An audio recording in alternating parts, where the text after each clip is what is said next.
I'm looking for metal rings, metal trinkets, frames, and jeans, and maybe possibly some things to upcycle.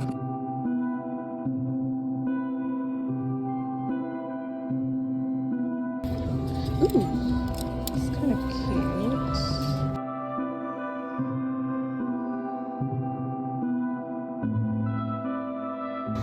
I'm already seeing jeans that are not my size,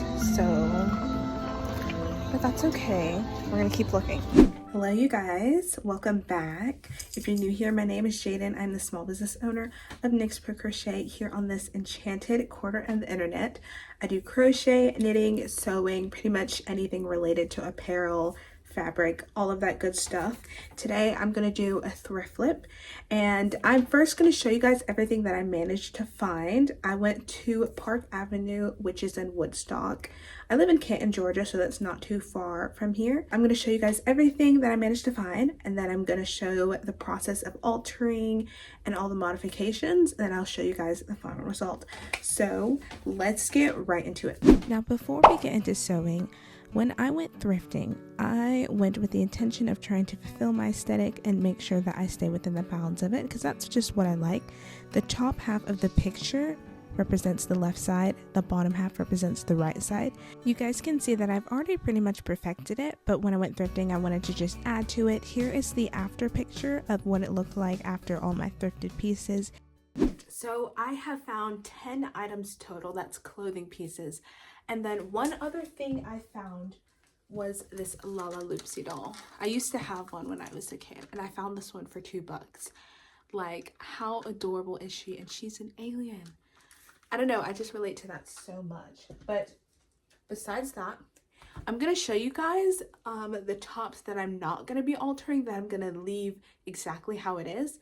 So we're gonna show those first. This is the first one. And of course I showed you guys like my aesthetic. So pretty much everything that I picked up was either gray, mauve, or purplish. So this was, I believe, $5. I love the design. It's giving, what's that word? Cyber sigilism, that's what it's giving. You know, tattoos with the cyber sigilism tattoos. I want one of those tattoos. This shirt reminded me of it, and it's just beautiful. I really like it. Next one is this gray top. It is a lingerie top, but I'm gonna be wearing it as a regular like cami top. I've worn it with one of my other thrifted fits, which was like this gray sweater. You guys will see it in just a minute, but this has like, I think those are like 4 sleeves. Like, that's just so beautiful, and it's giving me like haunted forest fairy vibes. So of course I really like this. So this one is like my least favorite because it had a horrible smell, and I had to wash it 3 times to get the smell out. And it's also a little bit itchy, but it works. It's cute, you know. I still like it. The butterflies, like, that's adorable. I'm shocked that it even fits me. A lot of these were either 2X or an extra small or medium, and in US size I am a large. It really depends on the brand, but yeah. Right, now for the ones that I am altering. There's 2 more sweaters, but they're in the wash right now, and I'll just show it later. The 2 sweaters I'm not altering, I'm leaving the same. So I'm just gonna go ahead and show you guys the ones that I am altering. So obviously this is baggy. It's giving grandma. It's aging me, you know? And so I'm wondering if there's a way that I can close this completely, just like that, and close the other side. I want it to fit my waist, like hug my waist. And was thinking about altering the sleeves, but I was afraid that I would mess up the design. I don't know how to alter sleeves yet, but I will look up a tutorial. I feel like if I alter the sleeves, I might make it too tight and there's no ease, and I don't want that either. So I might leave the sleeves alone, but I know for a fact I want it to fit, to cinch my waist. With this one, pretty much all I plan to do is sew ribbon and a bow right where that line is and cover up this and put a bow there instead, and maybe a bow at the neckline or ribbon at the neckline or lace. I don't know for sure, but it fits me pretty well, so I don't feel the need to cinch it at the waist. The sleeves fit nice, so I just plan to add, it's boring, you know, I plan to add something to it to spice it up, and I feel like a bow would be very, very cute. I have like a mauve colored ribbon, so I want to use that. All right, this one I'm definitely adding buttons to. I'm honestly not sure how you're supposed to wear this, but I'm assuming it's supposed to fall over the shoulder, or it's supposed to be baggy. I think it's supposed to be worn like that. I'm not sure how you wear this, but I'm definitely putting buttons on this, and I'm going to sew it flat so that it completely overlaps downwards, and it's going to be sewn completely flat like this. So I'm going to sew here, and then I'm going to sew buttons right here. Okay, I really don't like this one because it's giving like prairie farm and stuff, but I don't know how to alter this one just yet. I was thinking to dye it, but then I was like, no, I really like this purple color. I don't think I want to change that. But I don't know. I might just leave this one exactly how it is because I genuinely don't know how to alter it. A bow wouldn't work. Buttons wouldn't work. I mean, it's already cinched to my waist pretty nicely. I was like, maybe I should make it short sleeve. I don't know. I feel like if I make it short sleeve, it looks very kitty-like. So I don't know what to do with this one. I might just leave this one exactly how it is. Okay. I'm sorry for the background noise, but this one was my favorite one out of the entire bunch. This one is very gothic and Victorian, and I just love the sleeves. They have so much character to it. This actually is way too small for me. It's an extra small, but I managed to squeeze right through it. The only bad thing is that it's really hard to get on.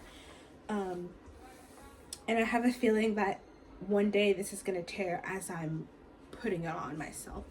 But if you look up close, it has such beautiful lace. And so I'm obsessed with this. Oh, I think it's supposed to fit this way. Look how beautiful that is. I really like that. All right, lovelies, now that we have analyzed what I'm going to do to the pieces, because I've never sewn before, I went and bought some fabrics from the dollar store to practice on. I basically practiced my lines and the tension. I believe I made some storage bags for all of my sewing supplies. My room is overflowing with yarn and supplies and just everything, and I really have trouble storing it. So this is what I did for about half of the day. As you can see, the first time around I had trouble cutting the fabric in straight lines, but the actual sewing part, the lines were pretty straight, so I was happy with it. This is what it looks like right side out. These are very simple bags that I can just throw my supplies in. The one that I currently have, it is way too big, and it is a lightweight yarn, so it kind of just spills out everywhere.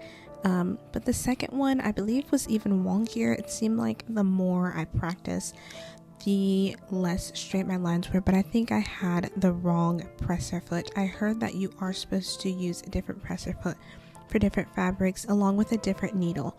So instead of continuing to sew bags, I grabbed a random fabric and just practiced straight and curvy lines. I am relieved that it was not my technique, it just happened to be the presser foot. But now onto the tops. The ones to the far right are the ones that I'm going to be altering. Next, I pulled out all the supplies that I'll be using. I literally only ended up using the pins and the scissors. But now we are going to go ahead and thread the machine. This little compartment that I have is where I keep all the extra needles and bobbins. I am changing the color to white. The thread that was already in the machine was black, and we do not want to use that.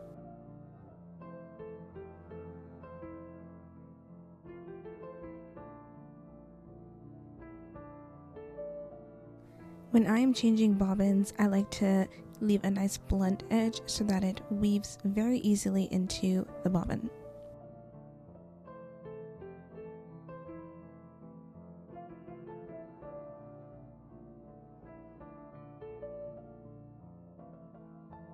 Next, all we need to do is press the bobbin to the right and then press my foot on the presser foot so that it will spin.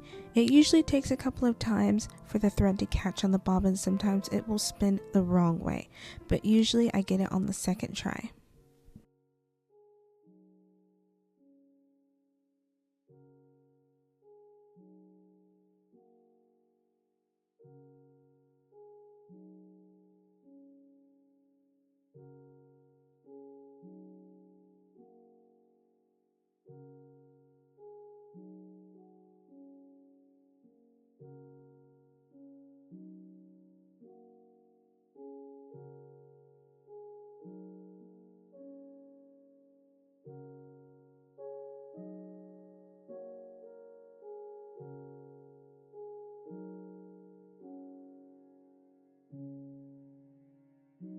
Now all we have to do is thread the needle. I usually end up having to use pliers because majority of the time my fingernails are long and they get in the way. And here I am making sure that I grab that lower thread. I go ahead and move the needle down, and now I have my 2 strings.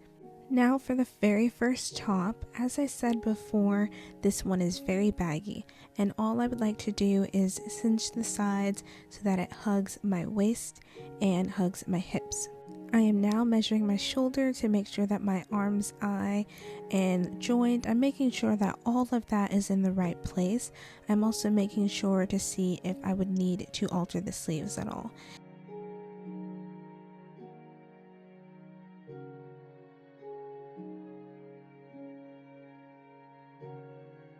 Now I am marking where I'm going to cut. I do this to make sure that I do not cut the wrong side because I have done that before.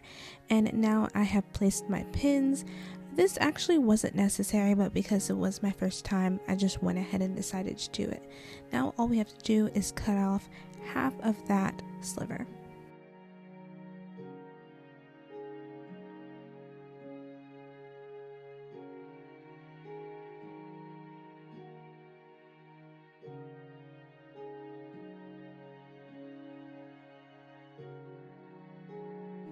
Next, here I am realizing that it is still way too big, and so I cut off half to see if I would need to cut off the entire section, but now I know that I do. So I went ahead and did that, and now it is good to just go ahead and sew it up. I get a nice perfect arm's eye, and at the bottom I went ahead and pinned that together to make sure that nothing was moving. After this, I went ahead and got rid of the sleeves. I was not fond of them, and now all we have to do is sew up that side. In this next clip, I went ahead and aligned my pins, and then I got straight into sewing. As you can see, this side had a really nice seam, and I was very happy with that. For my first time, I think the pins really helped. Now that exact entire process I did for the first side, I went ahead and did to the other side, and here I am sewing it up.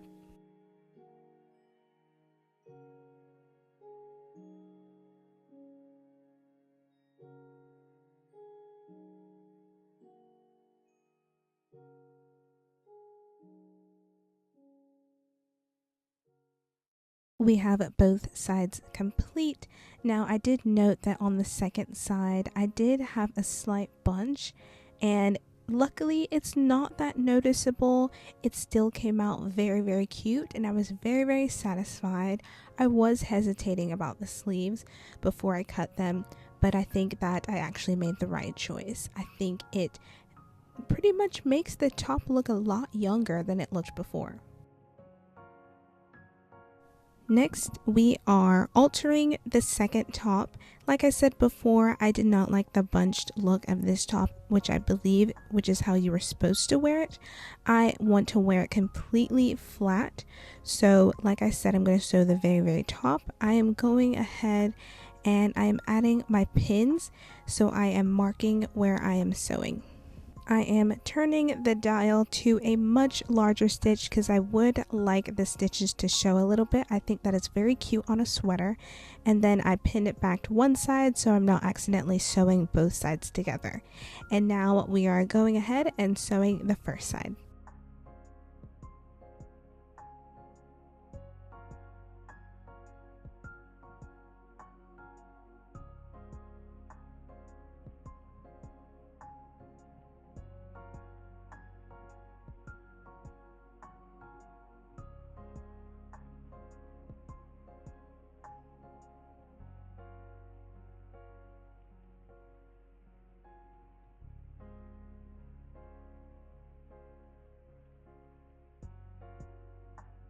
Alright, now the first part of this piece is finished.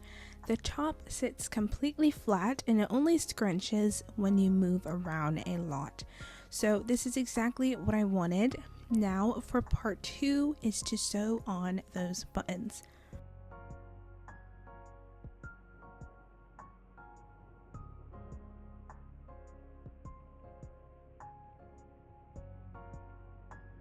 I have placed the buttons where I would like them to sit, and now I'm going to go ahead and pin them down.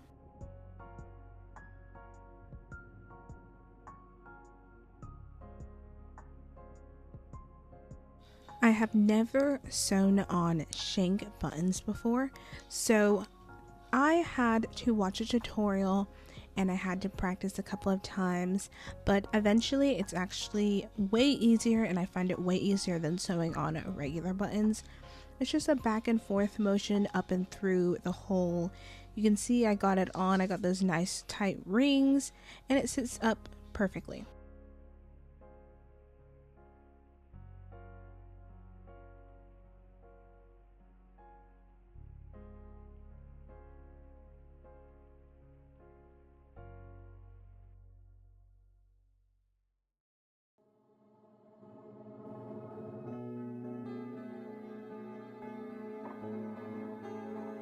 Alright, now we have the finished result.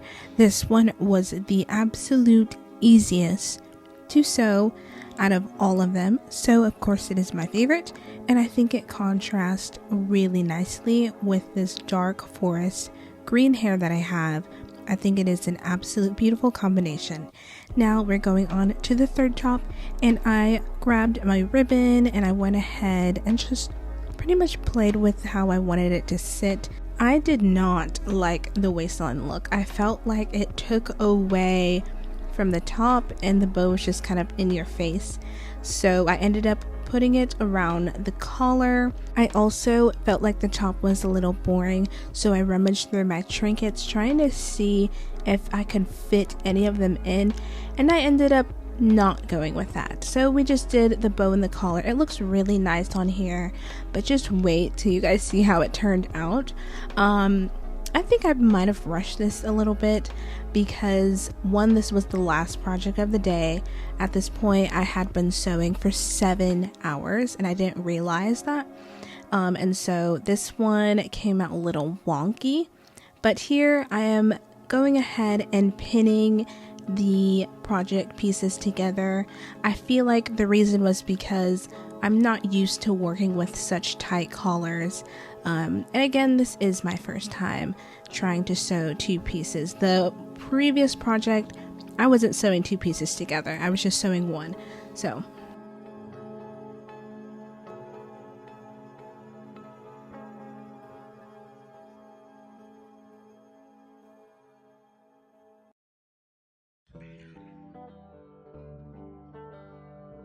alright, now we're going straight into sewing, and I know the exact mistake I made when I was sewing this collar. I feel like a nice prettier edge for a nice pretty collar, you're supposed to fold the ribbon over, sew one side, then sew the other as close to the seam as you possibly can. And of course you saw as I was pinning the ribbon down, I did not do that. I straight up sewed it right on top, and of course this is a satin ribbon, it isn't an acrylic ribbon, it frays, and so afterwards you guys will see what I mean when I say it frays. Here I am realizing that I need to go in again and make a line of sewing at the bottom half so that it will not flip up.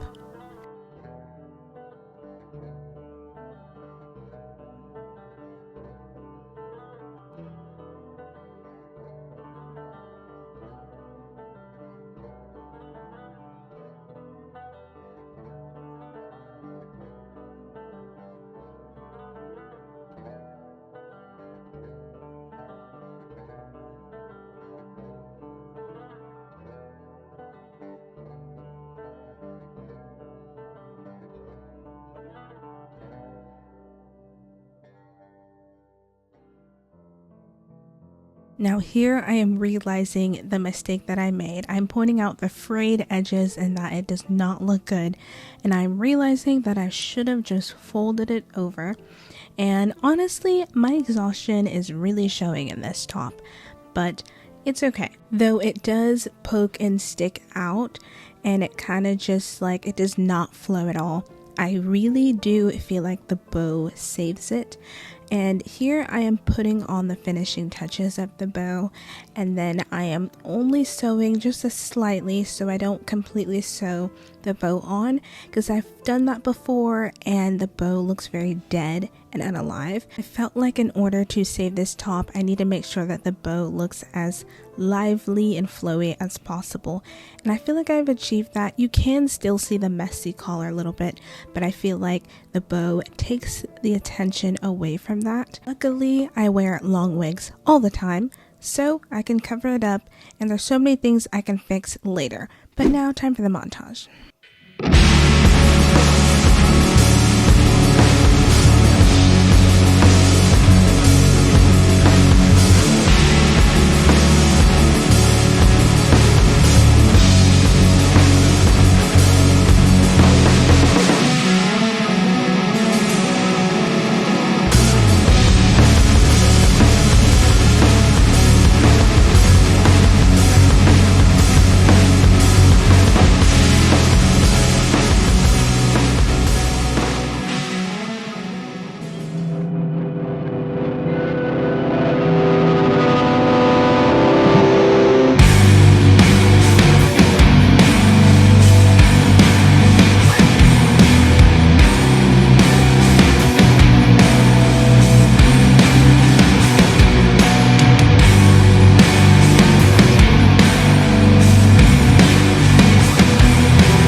you so much for watching.